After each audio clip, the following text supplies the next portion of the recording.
আমি তাহমিদ আব্দুল্লাহ মুইন আবৃত্তি করছি বিশ্বকবি রবীন্দ্রনাথ ঠাকুরের লেখা লুকোচুরি কবিতাটি।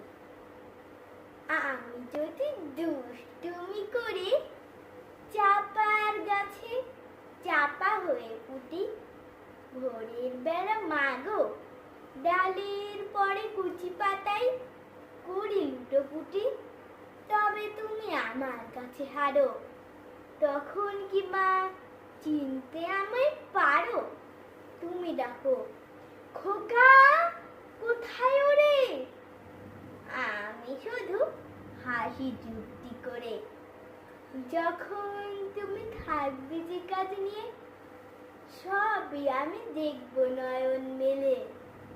স্নানটি করে চাপার তলা দিয়ে আসবে তুমি পিঠেতে চুল ফেলে।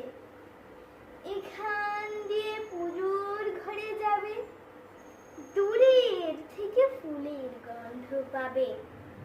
তখন তুমি বুঝতে পারবে না সে তোমার খোকার গায়ের গন্ধ আসে।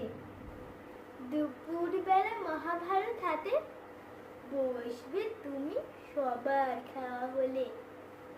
গাছের ছায়া ঘরের জানালাতে পড়বে এসে তোমার পিঠে কোলে। আমি আমার ছোট্ট ছায়াখানি দোলাবো তোর বইয়ের পরে আনি। তখন তুমি বুঝতে পারবে না সে তোমার চোখে খোকার ছায়া ভাসে। সন্ধেবেলা প্রদীপখানি জেলে যখন তুমি যাবে গোয়াল ঘরে, তখন আমি ফুলের খেলা খেলে টুপ করে মা পড়বো ভুঁয়ে ঝরে। আবার আমি তোমার খোকা হব, গল্প বলো তোমায় গিয়ে কব। তুমি বলবে দুষ্টু ছেলে কোথা, আমি বলবো বলবো না সে কথা। ধন্যবাদ।